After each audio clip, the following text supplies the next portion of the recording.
Hey guys, tonight we're diving into a story that might just make you rethink your next spa day. Imagine, if you will, a dimly lit scriptorium, the air heavy with the scent of old parchment and beeswax. You're leaning over a meticulously illustrated manuscript, your fingers tracing the delicate Latin script. Outside, the medieval whirl hums with the distant clang of a blacksmith's hammer and the faint bleating of sheep. But your gaze is fixed on a particular page, one depicting an oddly menacing green gourd. Yes, we're talking about the humble cucumber, a vegetable you probably toss into your salad without a second thought. Yet, in the medieval mind, particularly the mind of a medieval physician, this seemingly innocuous fruit was viewed with a suspicion that bordered on outright dread. Its very essence, its cool, watery nature, became a source of profound medical anxiety. You probably won't survive this deep dive into historical dietary fears if you keep dwelling on it. But don't worry, Dionysus is on the case. So, before you get comfortable, take a moment to like the video and subscribe, but only if you genuinely enjoy what I do here. Tell me where you're listening from in the comments and what time it is for you. Now, dim the lights, maybe turn on a fan for that soft background hum, and let's ease into tonight's journey together. You see, for the medieval doctor, steeped in the ancient wisdom of Hippocrates and Galen, the world was a delicate balance of four humors: blood, phlegm, yellow bile, and black bile. Each humor corresponded to a set of qualities: hot, cold, moist, and dry. And health was simply the harmonious equilibrium of these internal fluids. Sickness, conversely, was an imbalance. Too much heat, you needed something cold. Too much dryness, something moist. It was an intricate, if sometimes bewildering, system that governed every aspect of diagnosis and treatment, from prescribing herbs to recommending specific diets. This system, known as humoral theory, was a foundational medical paradigm in Europe. For over 1,000 years, a mainstream historical fact that shaped literally every medical decision. Now, picture the cucumber. What immediately comes to mind? Cool, right? Refreshing, watery, crisp. And that's precisely where its trouble began. In the medieval humoral system, the cucumber was definitively categorized as cold and moist. And not just a little cold and moist, but exceptionally so. It was seen as an extreme example of these qualities, almost a supervillain of chill. This classification wasn't based on scientific analysis as we understand it today, but on sensory perception and centuries of inherited philosophical thought. You bite into a cucumber, it's cold, you feel the water, ergo cold and moist. Simple as that. It's a bit like judging a book by its cover, except the book in question is trying to give you a serious case of the chills. The fear wasn't just about a minor, upset stomach. Oh no, the medieval physician believed that consuming too much of something cold and moist could dangerously imbalance the humors within the body, leading to a host of ailments. Imagine your internal furnace, fueled by warm blood and fiery yellow bile, suddenly being doused with a deluge of icy water. That's how they envisioned the cucumber attacking your system. This extreme coldness was thought to suppress the body's natural warmth, leading to a sluggish digestion and excess of phlegm, which is already associated with coldness and moisture, and potentially even more serious conditions like fevers, paradoxically, as the body struggled to regain warmth or melancholia. It was a slippery slope from a refreshing snack to a full-blown medical crisis, at least in their minds. A quirky tidbit: perhaps illustrating this deep-seated fear, is the advice sometimes found in medieval health treatises about eating cucumbers. They often suggested consuming them with warming spices like pepper or ginger, or even pickling them, which, through the fermentation process, was believed to impart warmth, to counteract their inherent coldness. It's like serving ice cream with a side of chili flakes, an attempt to balance the extremes, even if it sounds a little odd to our modern palates. They were really trying to put a warm sweater on a cold vegetable. Historians still argue whether the extreme emphasis on humoral balance led to more harm than good in medieval medical practice. While some treatments based on these theories might seem bizarre to us, the core idea of balance and moderation was not entirely unfounded. However, the specific classifications, like that of the cucumber, often lacked empirical basis. For now, just know that your perfectly innocent salad ingredient was once seen as a potential harbinger of humoral doom. The fear of the cucumber's cold and moist properties wasn't sudden, isolated panic. Oh no, this deeply ingrained medical perspective stretched back centuries, rooted firmly in the venerable traditions of ancient Greek and Roman medicine. You see, the medieval world didn't just invent its medical theories out of thin air. It meticulously preserved, translated, and built upon the works of intellectual giants like Hippocrates, the father of medicine, and Galen, whose influence was so immense it dominated Western medicine for over a millennium. These were the textbooks, the peer-reviewed journals of their time, and what they said about cucumbers mattered a lot. Imagine a scholar, hunched over a flickering candle, meticulously copying out Galen's treatises by hand. Every word, every classification was considered gospel. If Galen, a man whose anatomical knowledge was derived from dissecting apes but still widely revered, declared the cucumber to be cold and moist to the 4th degree, the highest possible level, indicating extreme potency, then that was the absolute truth. There was little room for individual experimentation or questioning such established authority, especially when it came to something as seemingly trivial as a garden vegetable. This enduring reliance on classical authorities, rather than direct observation or experimentation, is a mainstream historical fact that characterized medieval science and medicine. So, the fear of the cucumber wasn't born from some sudden outbreak of cucumber-induced phlegm. Instead, it was an inherited anxiety, passed down through generations of medical texts and scholarly interpretations. It was a bit like inheriting a very old, very dusty, and very specific phobia from your ancestors.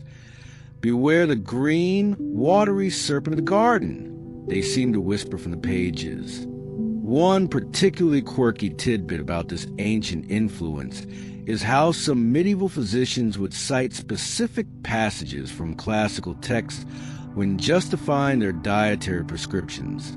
They wouldn't just say, "Cucumbers are bad." They quote Hippocrates or Galen verbatim, lending an almost sacred authority to their medical advice. It was the ultimate mic drop in a medical debate. As Galen, that paragon of medical wisdom, decreed in his On the Powers of Foods, the cucumber is of a cooling nature. Boom. Argument over. Historians still argue whether the strict adherence to classical texts stifled medical innovation in the Middle Ages, or if it provided a necessary framework for knowledge preservation during turbulent times. While it certainly led to some interesting conclusions about dietary advice, it also ensured that a vast body of ancient knowledge wasn't lost entirely. However, for the humble cucumber, it meant a long, cold winter in the medical purgatory. The consequences of this classification were not insignificant. If a patient presented with symptoms believed to be caused by an excess of cold and moist humors, perhaps a persistent cough, a runny nose, or a general feeling of lethargy, all classic signs of too much phlegm, then cucumbers, along with other cold and moist foods like certain fruits and dairy, would be strictly forbidden. Imagine being sick and craving something refreshing, only to be told by your doctor, who, let's be honest, probably smelled a bit like leeches and burnt herbs, that the one thing you desire is precisely what will make you worse. It was a rough deal. Furthermore, the general population, while perhaps not as deeply versed in humoral theory as their physicians, would have absorbed some of these prevailing beliefs through common wisdom and general advice. If the local healer or the village elder, who likely picked up bits of medical knowledge from the same ancient traditions, albeit filtered through common lore, warned against eating cucumbers, people would listen. After all, why risk an imbalance of your precious humors for a bite of a cool, green vegetable? Especially when there were so many other safer and warmer foods available, like, say, a nice, hearty stew that would truly make you feel like a human again. So, the cucumber wasn't just feared by a few eccentric doctors. Its reputation as a potentially dangerous, humor-unbalancing food permeated the very fabric of medieval health beliefs. It wasn't about the taste or the texture, or even a sudden allergic reaction. It was about its fundamental, perceived essence, its very cucumberous nature being too cold, too moist, too much a threat to the delicate internal harmony that dictated life and death in the medieval world. It truly was a bad rap based on bad science, but when your entire medical system is built on philosophical principles rather than direct observation, a simple gourd can become a monstrous threat. Given the medieval understanding of the cucumber's inherent cold and moist qualities, you could begin to grasp why it was viewed with such trepidation, especially when considering the widespread sanitation issues of the era. Imagine, if you will, living in a world where the water you drank might come from the same source where waste was disposed, or where refreshing spring could be tainted by unseen pathogens. In such a context, the purity of anything consumed, let alone something categorized as extreme cold and moist, became a matter of life and death, or at least of significant discomfort. The medieval diet was largely based on local, seasonal produce and staple grains, supplemented by meat and dairy when available. Food preservation was rudimentary, relying heavily on salting, smoking, and drying. Fresh produce, especially those with a high water content like cucumbers, had a limited shelf life and were susceptible to spoilage without refrigeration. When a cucumber began to spoil, it would quickly become slimy and unappetizing, signaling its degradation for a populace without a germ theory of disease. Such spoilage wasn't linked to microorganisms, but perhaps attributed to its cold and moist nature going awry, or even its inherent corruption. This connection between food quality and perceived humoral properties is a mainstream historical fact, illustrating how observation, even flawed, informed medical theory. You might think, well, if it's spoiling, just don't eat it. But the fear went deeper. Even a fresh cucumber, pure and crisp from a vine, was deemed dangerous due to its fundamental properties. The concern wasn't just about food poisoning, though that was certainly a real, if poorly understood, threat at the time, but about the cucumber's ability to throw off the body's delicate internal balance. If you were already suffering from an excess of cold or moist humors, a cucumber was like adding fuel to a very undesirable fire, albeit a cold, damp one. It was believed to exacerbate conditions like catarrh, excess mucus, joint pain, thought to be caused by cold humor settling, and digestive sluggishness. Imagine your doctor telling you that eating a cucumber would give you the sniffles and a bad knee.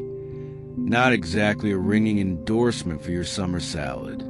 A quirky tidbit, perhaps illustrating the extreme caution, involves a common practice of peeling cucumbers.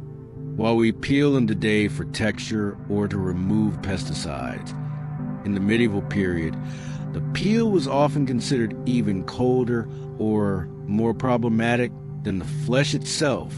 Some treatises recommended removing the peel entirely, or even scraping out the seeds, which were also considered cold, before consumption, if one dared to eat it at all. It's like going extreme lengths to dismantle a tiny green bomb before you even think about putting it on your plate.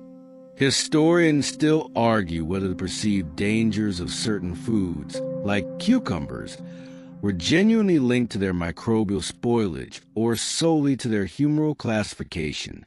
It's likely a combination. A naturally cooling food might indeed feel uncomfortable to someone already feeling cold from an illness, and a spoiled one would certainly cause distress. The lack of understanding about bacteria and hygiene meant that any negative reaction to food was interpreted through the dominant humoral lens. Consider the act of drinking cucumber water. In a time when clean drinking water was a luxury and often suspect, adding a vegetable known for its cold and moist nature to it would have raised significant concerns. The water itself could be a vector for disease, and the cucumber, in their minds, would only amplify the cold effect, potentially chilling the stomach and making it more susceptible to illness. It was a double whammy of medical anxiety. You wouldn't want to add a known cold agent to an already dubious liquid, especially when your life literally depended on avoiding any kind of imbalance. So, while we enjoy cucumber water as a refreshing, detoxifying beverage today, for the medieval physician, it would have been a perilous concoction. The potential for digestive upset from unsanitary water combined with a perceived humoral imbalance from the cucumber itself made it a drink to be strictly avoided, a medicinal no-go zone. It really put a damper on any dreams of a medieval spa retreat. They truly fear that a simple glass of cucumber water could cool your humor so much you spontaneously generate a small internal bog.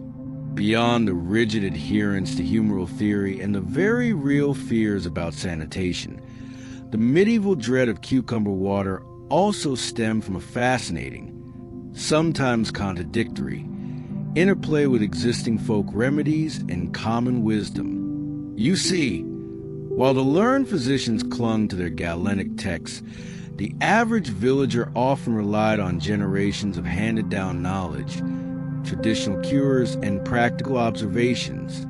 This created a tension, a whispered network of health advice that sometimes diverged sharply from scholarly consensus.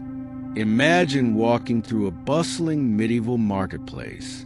You might hear a learned doctor lecturing on the dangers of cold humors, while just a few stalls away, an old woman is selling herbal concoctions that seem to defy all conventional medical logic.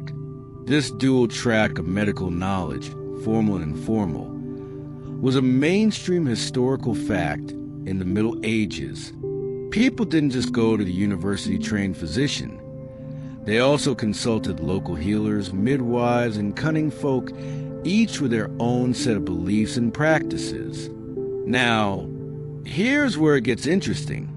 While a formal medical establishment recoiled from cucumbers, some folk traditions might have, paradoxically, found limited uses for them. For instance, anecdotal evidence suggests that some might have used cucumber slices topically to soothe burns or skin irritations, precisely because of their cooling and moist nature.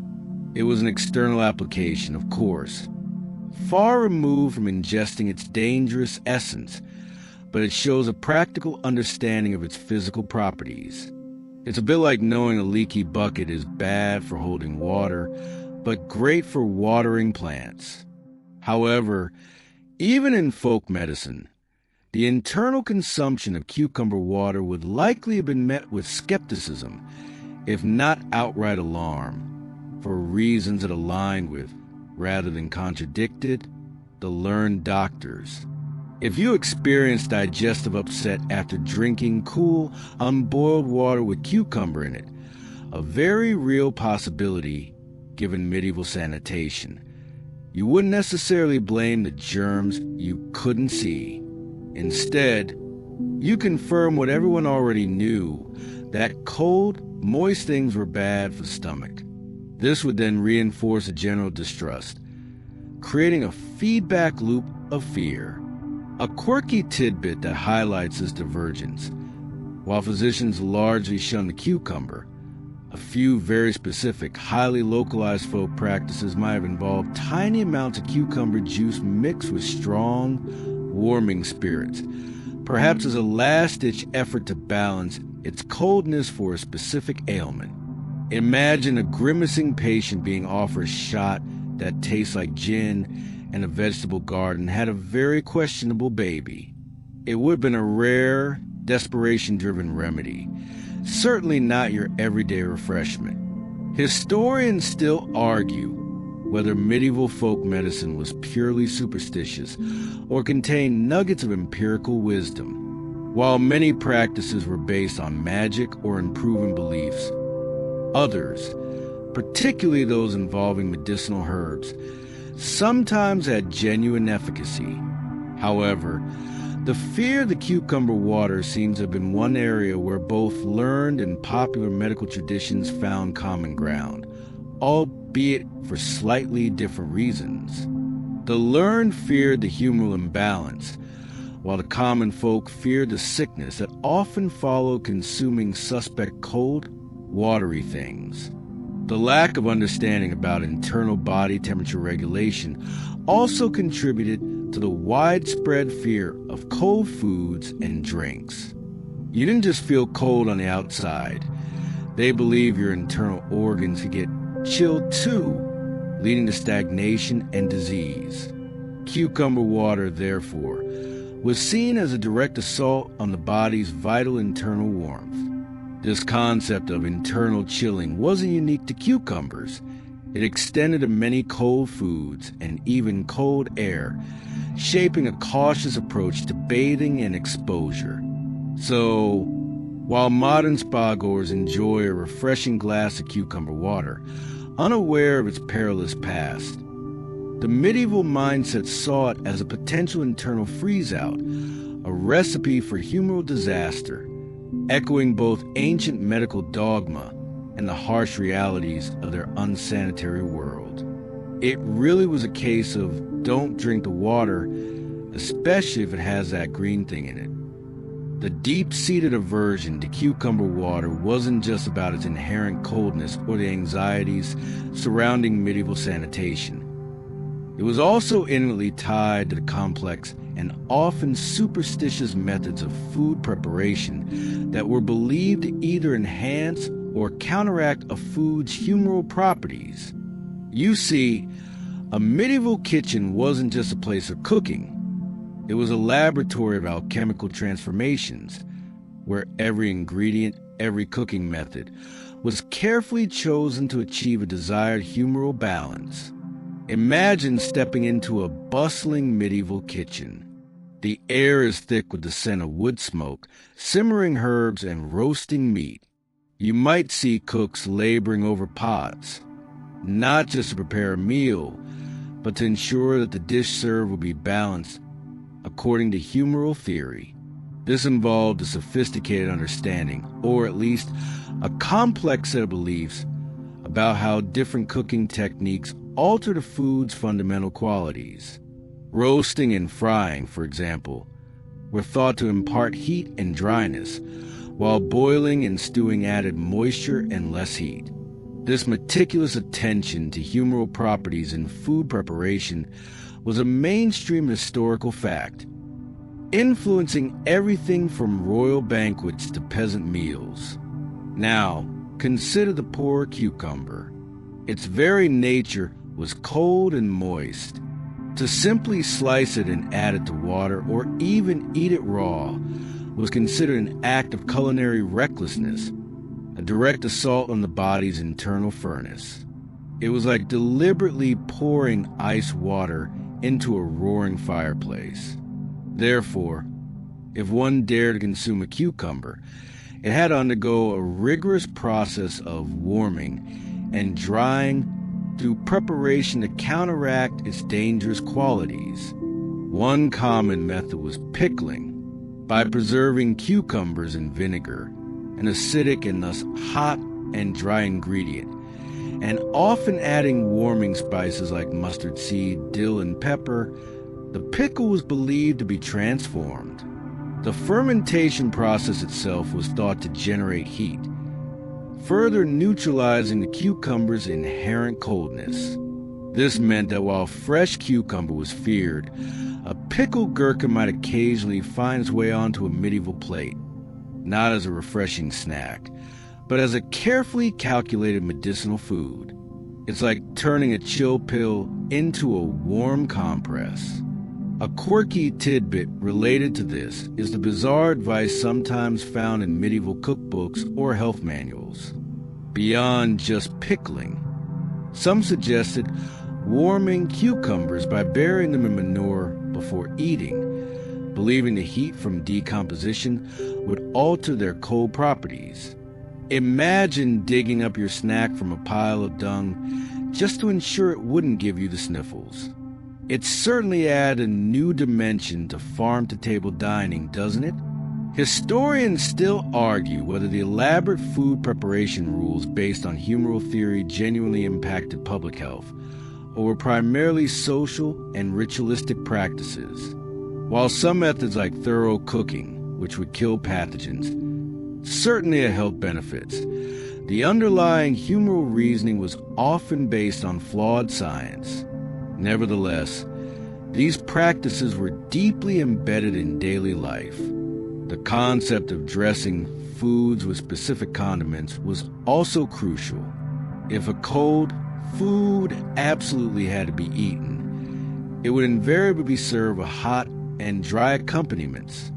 For cucumbers, this meant liberal use of pepper, ginger, garlic, or other potent spices. Think of it less as seasoning for flavor and more as a culinary bodyguard, shielding your humors from potential harm. A cucumber salad, if it ever existed, would have been drowned in warming spices, likely rendering it almost unrecognizable to our modern palates. It would taste less like a crisp cucumber and more like a spicy mystery. So, the next time you casually slice a cucumber for your water, remember the medieval struggle. For them, it wasn't just about the taste or the calorie count. It was about a constant battle against the perceived humoral dangers of the world, a battle fought with spices, vinegar, and sometimes even manure. The preparation methods themselves were a testament to the deep-seated fear that this simple, watery fruit held in their medical imagination. It truly made ordering food a much more complicated affair, especially if you're trying to impress your medieval date. The medieval fear of cucumber water, and indeed, raw cucumbers themselves, also manifested in deeply ingrained beliefs about seasonal consumption. You see, it wasn't just how you prepared food that mattered, but when you consumed it. The humors weren't static. They were believed to fluctuate with the seasons, the weather, and even the time of day. Therefore, eating a cold and moist food at the wrong time could be particularly perilous, potentially throwing an already vulnerable system into chaos. Imagine the medieval year as a carefully calibrated humoral calendar. Winter, with its inherent cold and wetness, was a time when the body was believed to naturally accumulate more cold and moist humors, making people more susceptible to conditions like coughs, catarrh, and joint stiffness. Spring brought a slight warming and moistening. Summer was hot and dry, and autumn was cool and dry. This seasonal understanding of humoral balance was a mainstream historical fact, influencing everything from medical treatments to dietary recommendations throughout the year. Now, where did the cucumber fit into this? As a profoundly cold and moist food, it was considered particularly dangerous during the cold and moist seasons, primarily winter and early spring.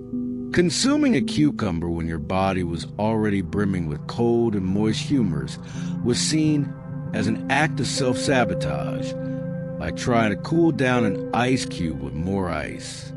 It was thought to depress the body's vital warmth, lead to sluggish digestion, and encourage the production of excess phlegm, making you ripe for illness. It was like a medical version of don't double dip the chip, but with much higher stakes. Even during the summer, when the body was naturally hotter and drier, there was still caution. While a cucumber might seem appealing in the heat, many physicians still advise extreme moderation or insisted on rigorous warming preparation methods, like those manure-buried ones we mentioned earlier. Remember that quirky tidbit? To counteract its chill, the logic was that even if the body needed cooling, an extreme cooling agent could still shock the system, leading to sudden chills or digestive upset. It was a fine line between a refreshing snack and a humoral catastrophe. You just couldn't win with this vegetable. A quirky tidbit illustrating this extreme caution about seasonal consumption comes from some medieval texts that warn against eating cucumbers during epidemics, regardless of the season. The logic was that during times of widespread illness, the body's natural defenses were already weakened, and introducing such a cold food could make one even more susceptible to prevailing sickness. It was an early form of dietary lockdown, just for cucumbers, during a public health crisis.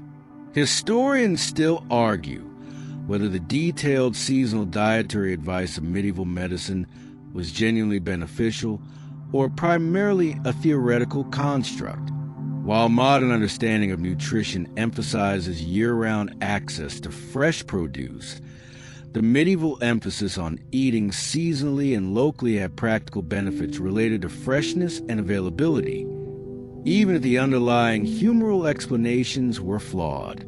The fear of seasonal cucumber consumption was also reinforced by practical experience. Without modern refrigeration, cucumbers harvested in summer would quickly spoil, particularly if transportation was slow. Eating a spoiled cucumber, especially when one's immune system might be stressed by seasonal changes, would certainly lead to gastrointestinal distress. This physical reaction would then be interpreted through the humoral lens. Aha!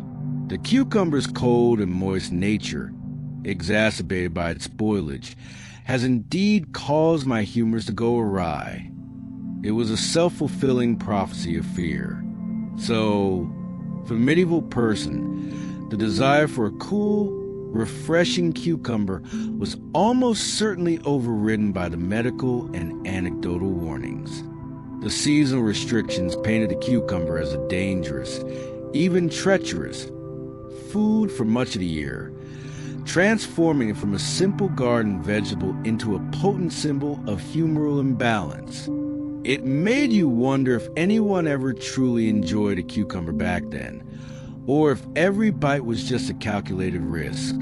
It really added a layer of complexity to the phrase, "eat your greens." The pervasive fear of cucumber water wasn't just a matter of ancient texts or seasonal dietary rules. It was systematically embedded into the very fabric of medieval medical education. You see, becoming a physician in the Middle Ages was a rigorous, often lifelong pursuit, primarily centered around the study and memorization of classical authorities. And if those authorities feared the cucumber, then so, too, would every aspiring doctor. Imagine a young student, perhaps just a teenager, sitting in a drafty university lecture hall, illuminated by the scant light filtering through stained glass windows. He's listening intently to a scholar drone on in Latin about the intricacies of humoral theory, meticulously categorizing every known plant, animal, and mineral by its inherent qualities of hot, cold, moist, and dry. The professor, a venerable figure with a long beard and even longer lectures, would emphasize the precise degree of each quality, and when the topic of cucurbits arose, the cucumber would undoubtedly be highlighted as an extreme example of cold and moist. This reliance on rote learning and the unquestioning acceptance of established texts was a mainstream historical fact in medieval universities, especially in medicine. The curriculum wasn't about empirical observation or independent research as we understand it today. Oh no, it was about mastering the existing body of knowledge, much like learning a very complex, ancient language. Students would copy texts, debate interpretations of Galen or Avicenna, and memorize long lists of correspondences between humors, temperaments, foods, and diseases.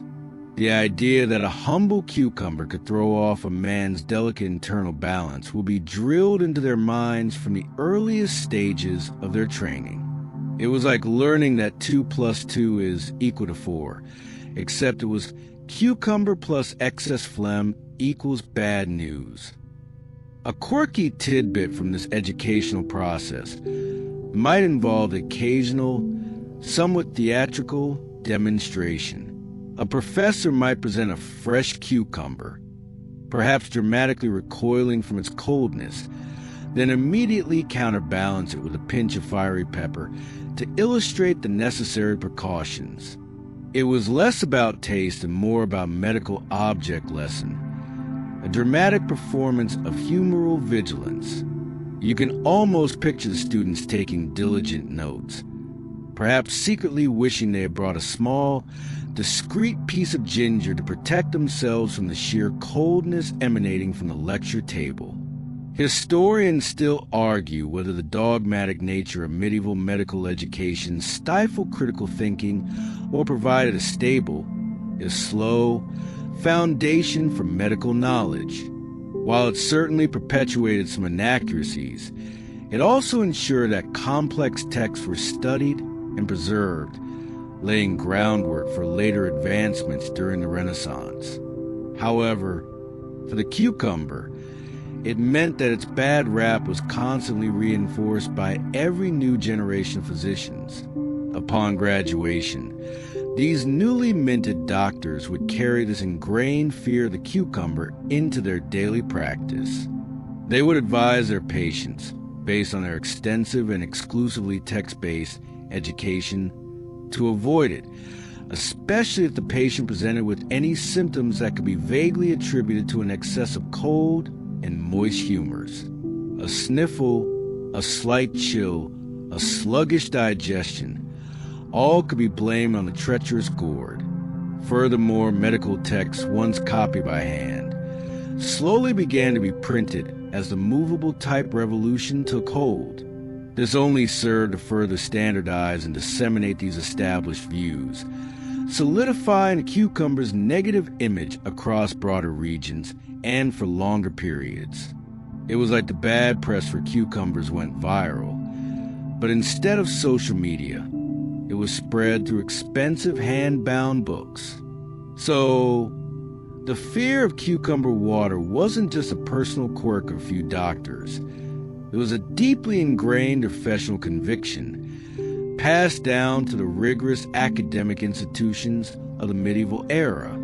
Every time a patient was advised against it, or a child was warned away from a cool, green slice, it was a testament to the powerful, enduring influence of a medical system that viewed this refreshing vegetable as a significant threat to internal harmony. It made you wonder if any medieval medical student ever dared to sneak a bite just to see what all the fuss was about, beyond the learned medical doctrines and rigorous academic training. The medieval fear of cucumber water was also significantly amplified by the pervasive role of superstitions and folk beliefs, blurring the lines between what was considered medical fact and what was simply mystical apprehension. You see, in a world where the causes of illness were often invisible and inexplicable, people frequently turned to spiritual or magical explanations, and these beliefs often intertwine with their understanding of health and diet. Imagine a shadowy corner of a medieval village, where whispers of old wives' tales and ancient omens float on the breeze. If a child suddenly developed a cough after eating a raw cucumber, it might not just be attributed to an imbalance of humors, but perhaps to a curse, an evil eye, or even a malevolent spirit drawn to the weakness caused by the cucumber's coldness. The line between natural phenomenon and supernatural intervention was incredibly porous, especially when it came to health. This widespread belief in the influence of magic and superstition on daily life, including health outcomes, is a mainstream historical fact in the medieval period. The cucumber, with its peculiar, often fast-growing nature and its stark cold and moist properties, might have even acquired its own folkloric associations, perhaps linking it to stagnant water, moon cycles, or even creatures of the night. If a plant had altered your humor so profoundly, surely it must possess some hidden, possibly mystical, power. It's like a simple garden gnome suddenly being suspected of dark magic, because it keeps making your flowers too chilly. One quirky tidbit about this intertwining of medicine and magic concerns amulets. Some medieval practitioners, even some who adhere to humoral theory, might have advised patients susceptible to cold and moist ailments to wear specific amulets or charms believed to ward off such influences.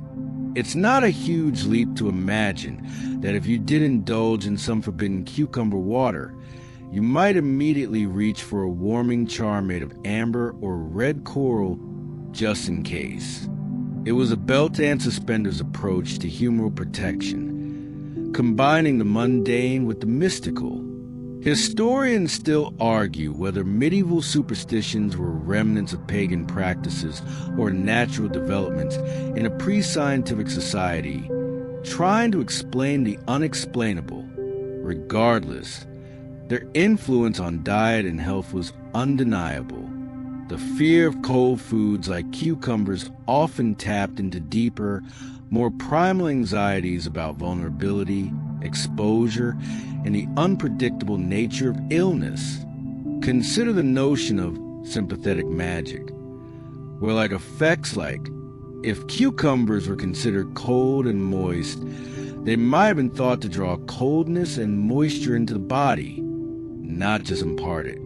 This could extend to fears about sleeping near cucumber plants, or even looking at them for too long if one was already feeling unwell.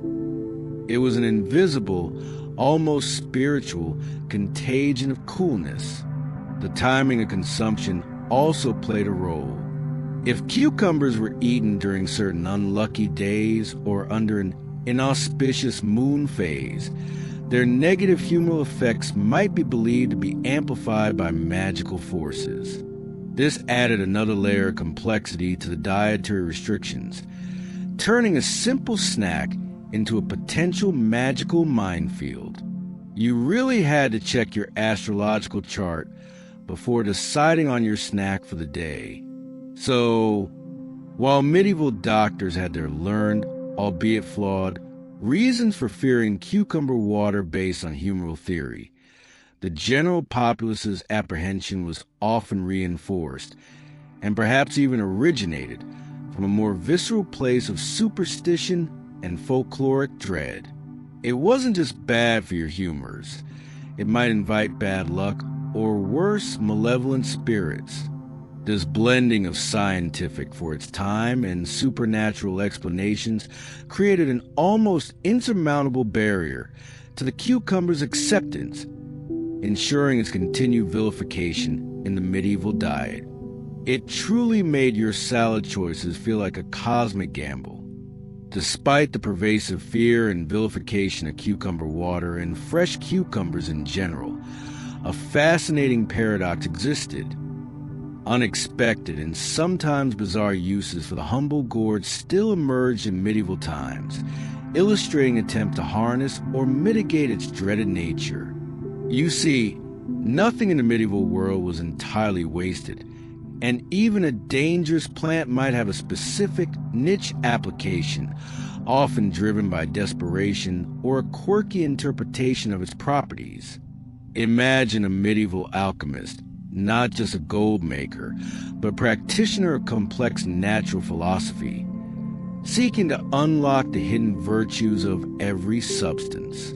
While the doctors feared the cucumber's coldness, some might have sought to exploit it. This often led to external applications, far removed from the perils of internal consumption. This pragmatic approach to utilizing natural resources, even those deemed medically problematic for ingestion, is a mainstream historical fact in various medieval crafts and practices. For instance, due to its high water content and perceived cooling properties, cucumbers were occasionally used as a topical compress to reduce swelling or inflammation. Think of it like a medieval ice pack, but made of vegetable.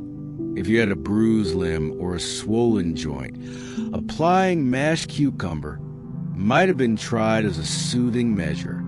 The logic here was like cures, like in a twisted way, where its coldness was applied externally to combat external heat or internal heat manifesting outwardly.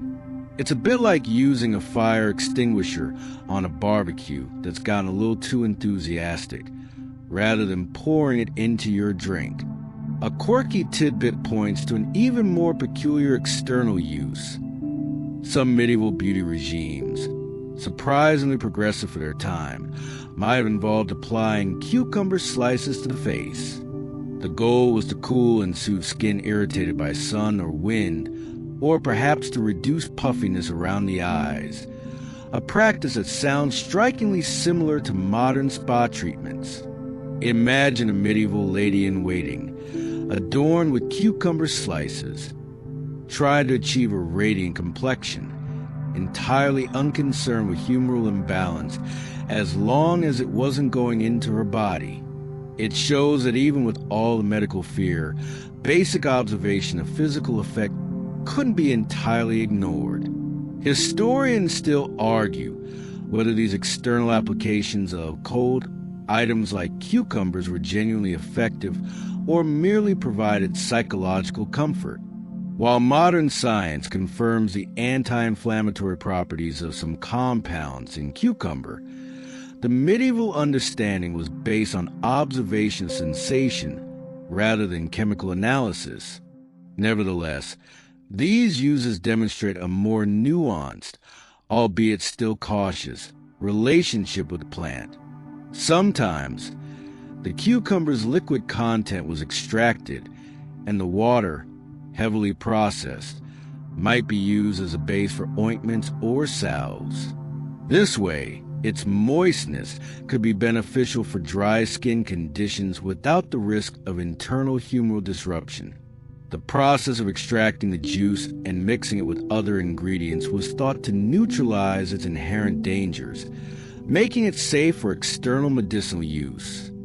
Furthermore, in very rare and desperate circumstances, some medieval physicians or alchemists might have attempted to create essences or distillates from cucumbers, believing that by isolating certain properties, they could harness its cooling power for specific, highly controlled medicinal purposes, always with a strong, warming counteragent. This would have been an incredibly complex and fringe practice, almost certainly reserved for very specific ailments where extreme cooling was deemed necessary. and then only administered with utmost caution. It was a high-stakes medical gamble, like trying to extract the beneficial essence of a venomous snake. So, despite the overwhelming consensus among learned doctors and common folk that cucumber water was a perilous internal concoction, the medieval mind, ever resourceful, found ways to engage with the plant. These unexpected external uses, from soothing skin to reducing swelling, paint a more complex picture of the cucumber's place in medieval life. Not just as a feared dietary villain, but as a problematic, yet occasionally useful component in their surprisingly diverse toolkit of natural remedies. It just goes to show, even your worst enemy might have a redeeming quality if you look hard enough and keep them far from your stomach. The long, chilling reign of the cucumber's bad reputation couldn't last forever. You see, even in the medieval world, ideas, however entrenched, eventually began to shift, paving the way for the cucumber's quiet, almost imperceptible redemption. This wasn't a sudden, dramatic reversal, but a slow thawing, driven by new interpretations of existing medical texts and, subtly, by a growing emphasis on practical experience over pure dogma. Imagine the subtle intellectual currents beginning to ripple through university lecture halls and monastic scriptoria. While Galen's authority remained paramount, some scholars, often working at the fringes of mainstream thought, began to re-examine or reinterpret his writings, or perhaps those of other less rigid ancient authors. They might have focused on passages that allowed for more nuanced understanding of food properties, or emphasized the concept of individual temperament. This slow evolution of medical thought, where established ideas were gradually re-evaluated, is a mainstream historical fact that eventually led to the Renaissance and beyond. The shift wasn't necessarily about rejecting humoral theory outright, but about applying it with greater flexibility. Instead of the cucumber being universally and categorically dangerous because it was cold and moist to 4th degree, some began to argue that its effects depended on the individual's unique humoral constitution, their temperament. If a person was naturally hot and dry, a choleric or sanguine temperament, then a small amount of cucumber might actually be beneficial for balance. It was like suddenly realizing that not everyone needs a heavy winter coat, especially if they're naturally running hot.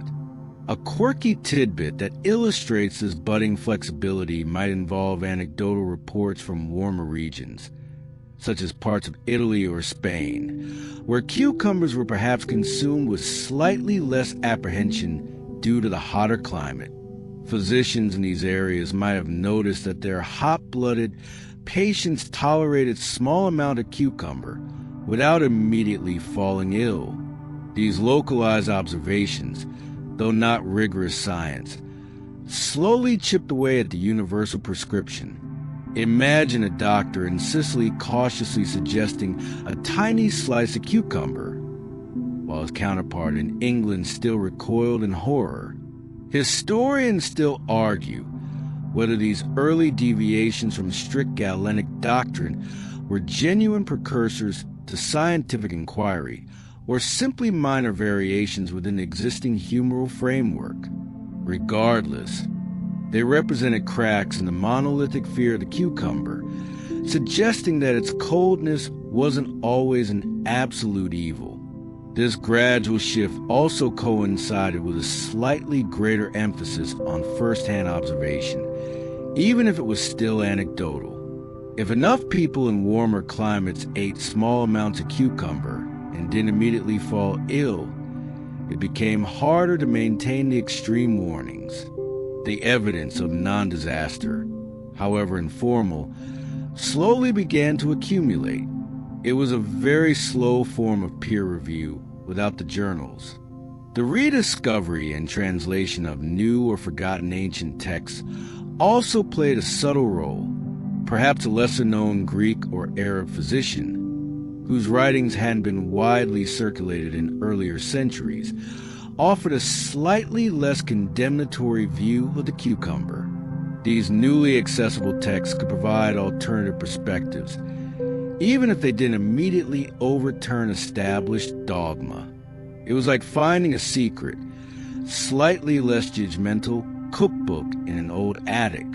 So, the cucumber's long journey from feared villain to cautiously accepted vegetable was marked not by a sudden discovery, but by a slow, intellectual reevaluation within the existing medical framework. It was a testament to the fact that even deeply held beliefs, when confronted with persistent, if subtle, contradictory evidence or nuanced interpretations, can eventually begin to soften. The path to redemption for the cucumber was long and slow, but the thaw had definitely begun. As the theoretical fear of the cucumber began to subtly recede, its journey towards culinary acceptance also gained cautious momentum. You see, a shift in medical theory doesn't instantly translate into widespread dietary changes. Habits are deeply ingrained, and a vegetable that has been medically suspect for centuries won't suddenly appear in every stew. This was a gradual process, often starting at the fringes of society or within specific social circles. Imagine a brave medieval cook, perhaps in a less dogmatic household, or one experimenting with new flavors introduced through trade routes. They might have cautiously introduced pickled gherkins, already warmed by the pickling process, remember?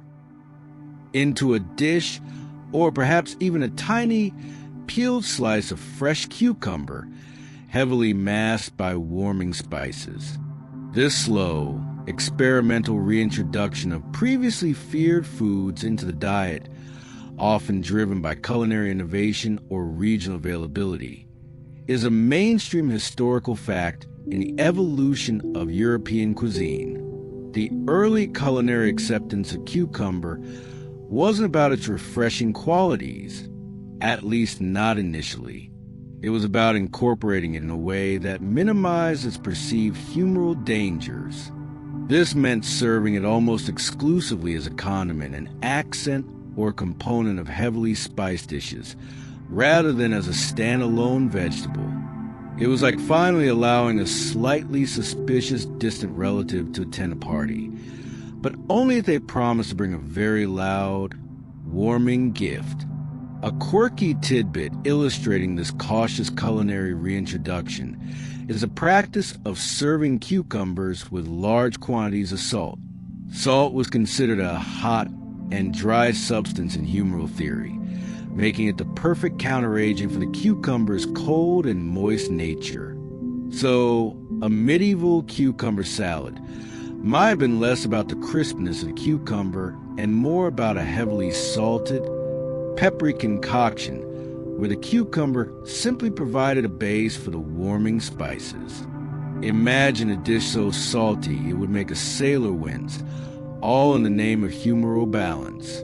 Historians still argue whether the culinary adoption of certain foods was primarily driven by evolving medical theories or by changing tastes and economic factors. While medical advice certainly influenced diet, the growing availability of new spices and a desire for novel culinary experiences also played a significant role. The cucumber, being relatively easy to grow in many European climates, presented an accessible new texture and mild flavor once its humoral dangers were downplayed. The growing trade networks of the late medieval period also played a role. As goods and ideas flowed more freely across continents, new culinary influences from regions where cucumbers were perhaps more readily accepted, like parts of the Byzantine Empire or the Islamic world, where humoral theories sometimes differed in their application, might have subtly encouraged a reintroduction in Europe. It was a slow, cultural osmosis of vegetable acceptance. Furthermore, the general population, perhaps less bound by the rigid dictates of academic medicine, might have simply started to experiment. If they saw someone eat a cucumber and not immediately keel over from an excess of phlegm, their own apprehension might slowly lessen. Practical experience, however anecdotal, often chipped away at long-held beliefs, especially when the alternative was a rather bland diet. So, the cucumber's journey from feared medical menace to cautiously accepted culinary ingredient was a testament to the slow interplay of shifting scientific understanding, practical experimentation, and evolving tastes. It didn't become a summer staple overnight, but rather earned its place through careful preparation and a gradual reevaluation of its ancient, chilly reputation. It truly was a slow but steady climb out of the medical danger food list, one heavily salted slice at a time. As the cucumber slowly began to shed its reputation as a humoral villain, a new wave of interest emerged, particularly among herbalists and those practicing more folk-based medicine. You see, with the strict Galenic dogma beginning to soften, there was more room for exploring the nuanced properties of plants beyond their rigid hot, cold, moist, dry classifications. This opened the door for herbalists to tentatively explore new, previously unimagined uses for the much maligned cucumber, pushing the boundaries beyond mere dietary fear. Imagine a knowledgeable herbalist, perhaps a woman in a quiet cottage, surrounded by drying herbs and bubbling concoctions.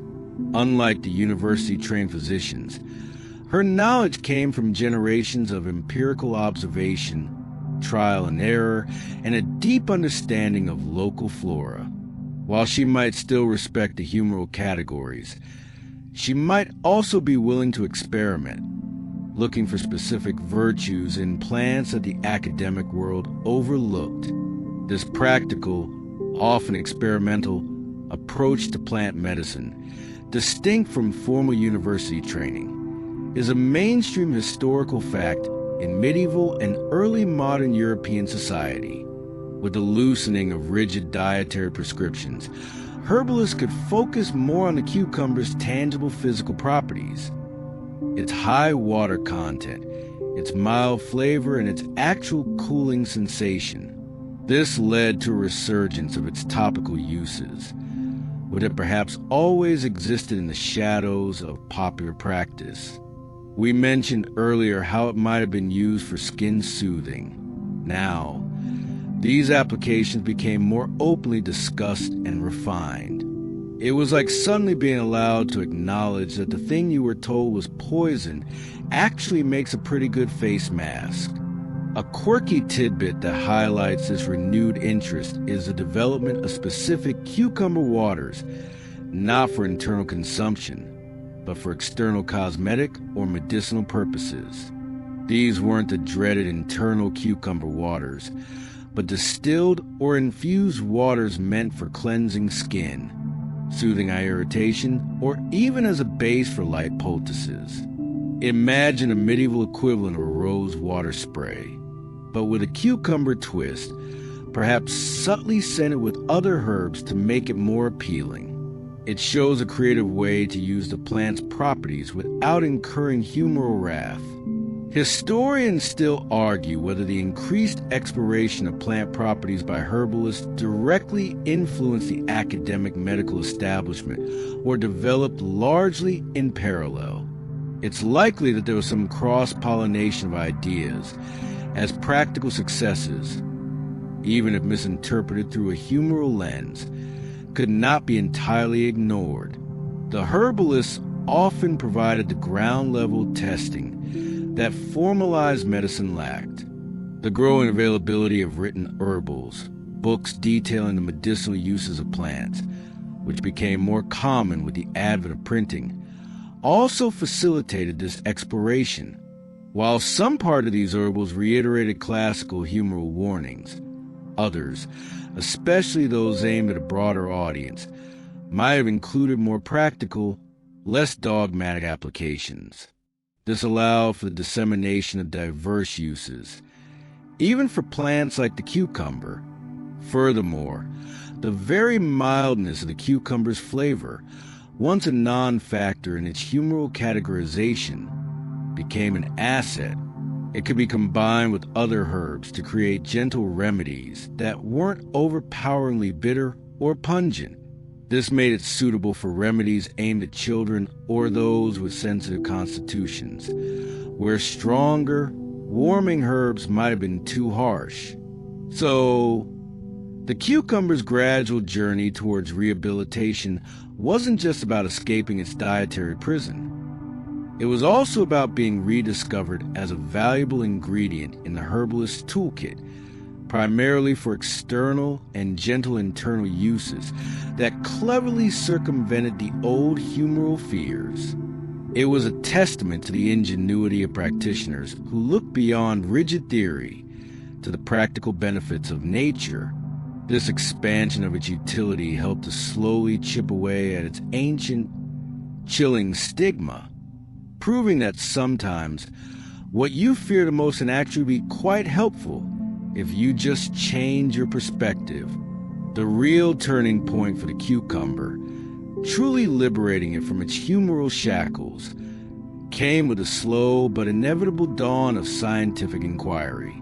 You see, the medieval era eventually gave way to the Renaissance, and with it, a burgeoning emphasis on direct observation, experimentation, and critical thinking that began to chip away at the unquestioning reverence for ancient authorities. This wasn't an overnight revolution, but a gradual intellectual awakening that fundamentally challenged long-held, unfounded medical fears. Imagine a curious scholar, no longer content to merely copy Galen, but instead meticulously observing the effects of various foods in the human body, or even conducting rudimentary experiments. This growing spirit of empiricism, prioritizing what could be observed and tested over what was simply written in old books, is a mainstream historical fact that characterized the scientific revolution and profoundly impacted medicine.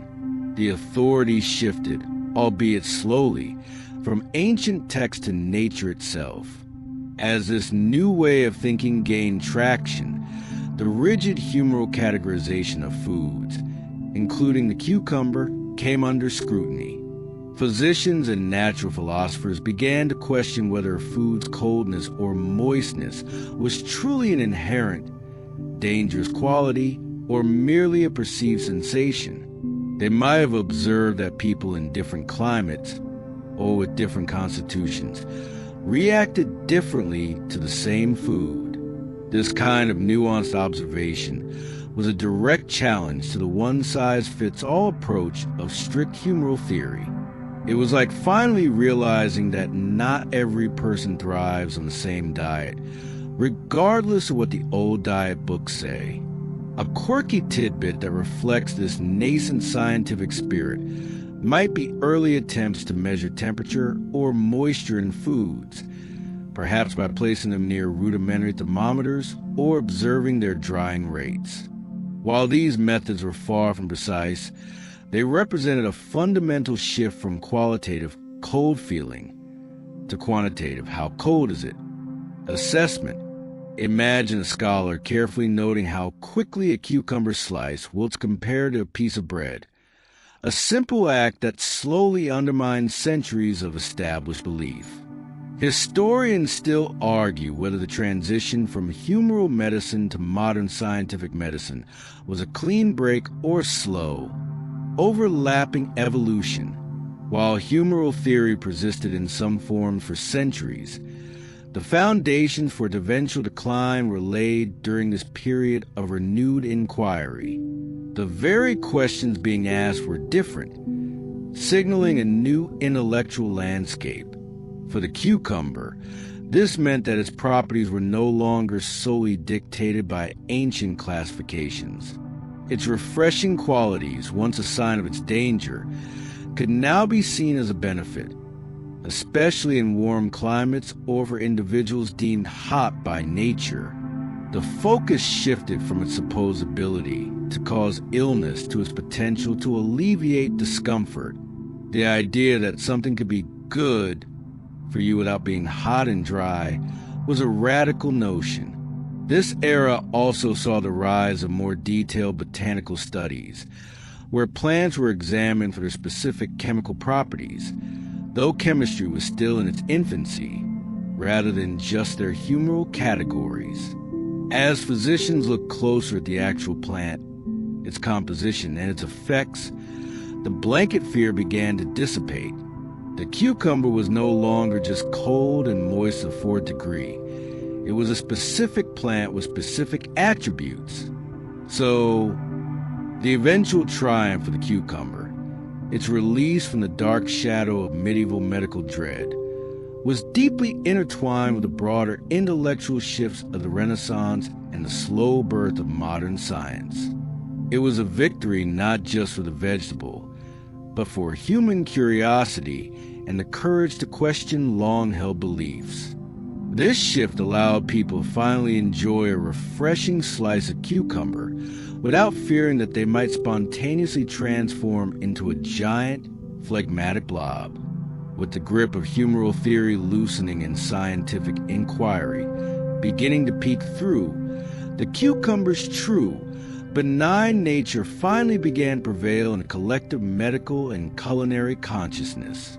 You see, this wasn't about a new discovery, but a reevaluation of what was already known, seen through a more accurate lens. The simple, refreshing quality of the cucumber, once its greatest medical sin, was now recognized for its actual benefits. Imagine a physician in the early modern period, perhaps late 16th or 17th century, no longer solely relying on Galen, but perhaps experimenting with new observations. They might notice that eating a cucumber on a hot summer day actually made a person feel cooler and more hydrated, rather than causing a detrimental chill. This direct, repeatable observation, a cornerstone of emerging scientific thought, directly contradicted centuries of ingrained fear. This shift toward valuing empirical evidence over ancient dogma is a mainstream historical fact that ushered in a new era of medical understanding. The high water content of cucumber, once a source of concern for creating excess moisture and phlegm, was now understood as a positive attribute for hydration. In an era before readily available clean water, or in regions prone to heat, the cucumber could provide much-needed liquid to the body. It was like realizing that the giant, terrifying water balloon was actually just a very efficient, refreshing drink. A quirky tidbit is how this new understanding might have slowly filtered down to common aphorisms. Instead of warnings about its coldness, new sayings might have emerged, albeit slowly, praising its refreshing qualities during summer. Imagine a grandmother now telling her grandchildren, "Eat your cucumbers, dear, they'll keep you cool." A stark reversal from her own youth.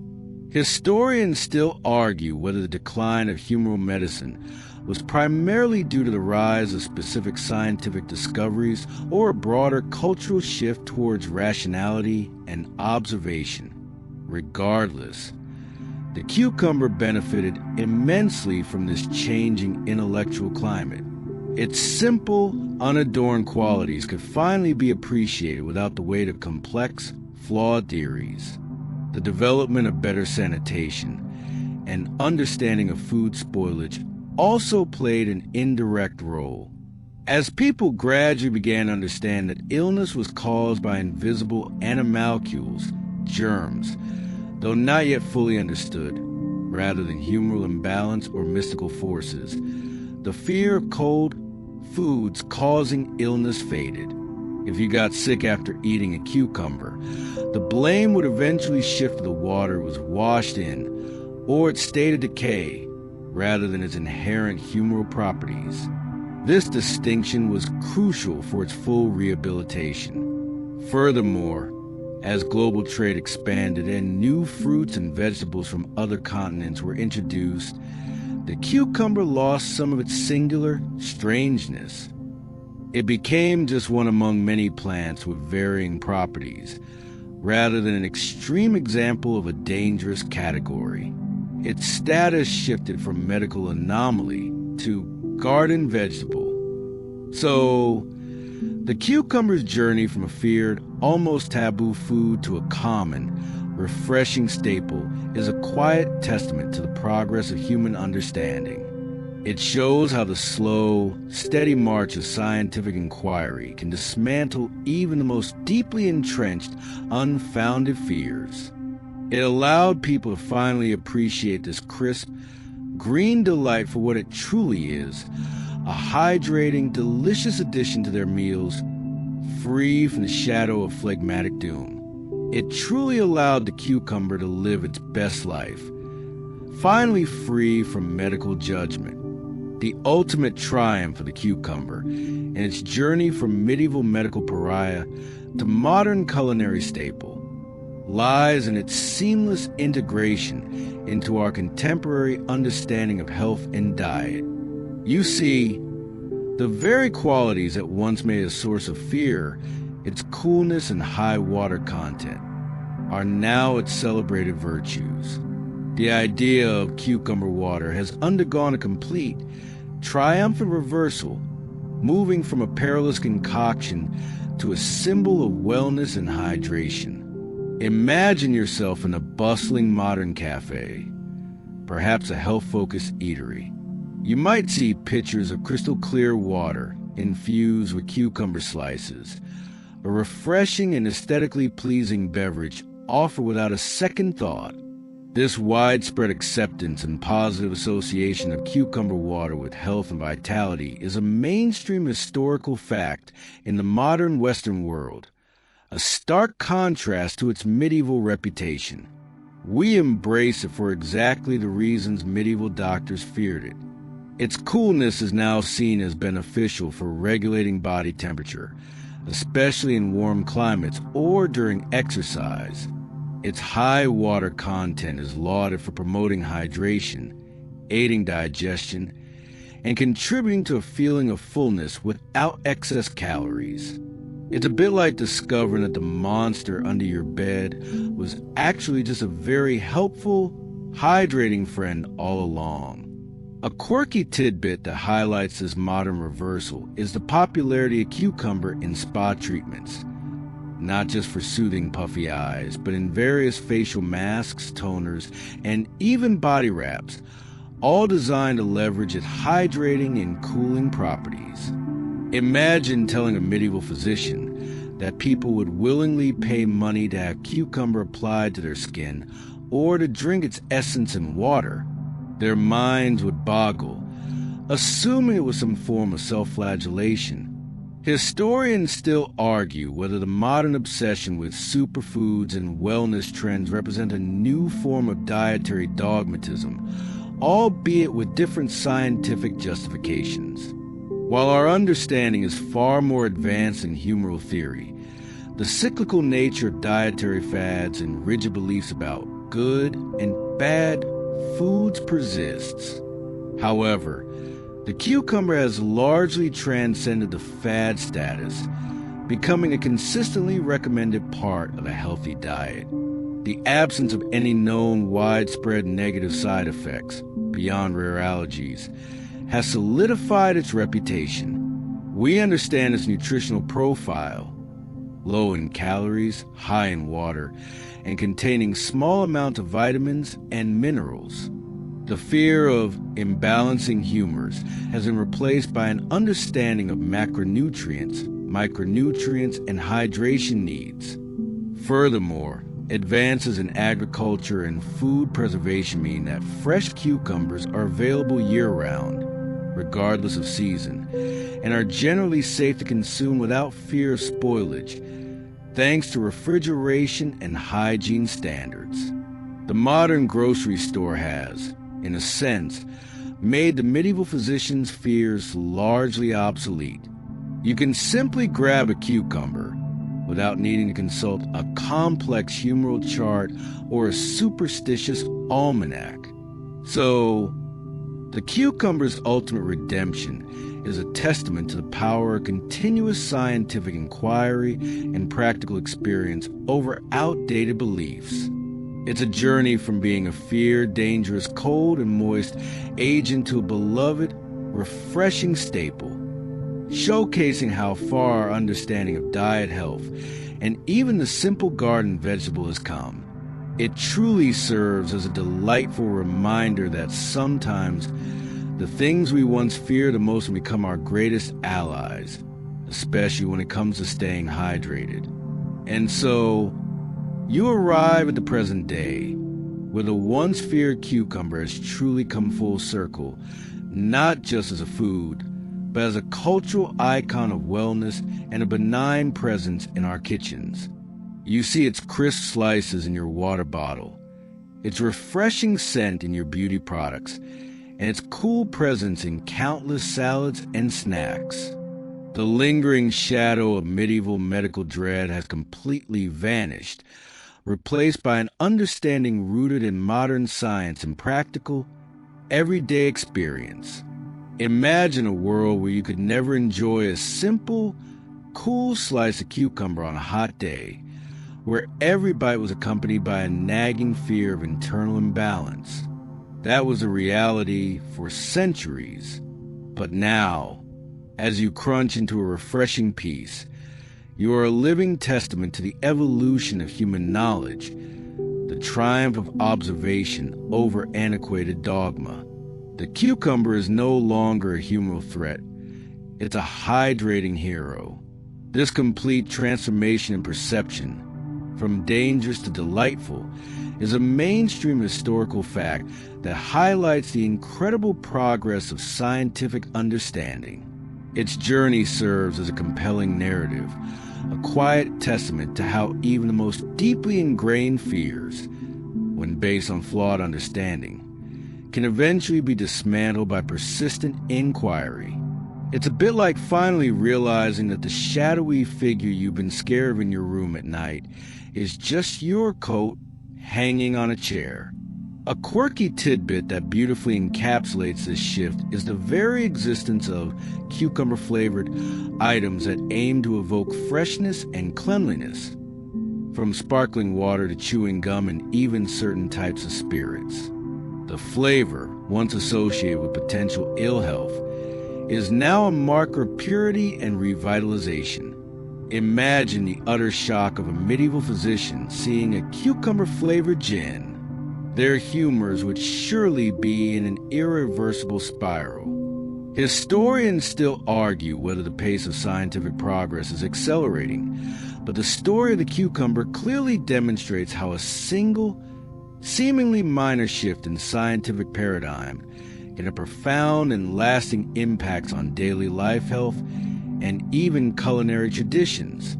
The cucumber, in its quiet, unassuming way, has become a symbol of hydration, a staple in detoxification diets, and a simple pleasure that requires no elaborate preparation or counteragents. It stands as a delicious reminder that sometimes the simplest truths are the hardest to uncover, especially when obscured by centuries of flawed but well-intentioned medical theory. As you reflect on this peculiar journey, feel the subtle coolness of the air around you, a refreshing sensation that carries no threat. The anxieties of the past have faded, much like the final embers of a distant fire. Your body, in its natural balance, welcomes a gentle embrace of calm and quiet. Let the knowledge that even the most feared things can prove benign bring a sense of deep peace. Allow your thoughts to drift, unburdened by ancient fears or complex humoral theories. The day's worries, like shadows, are gently receding.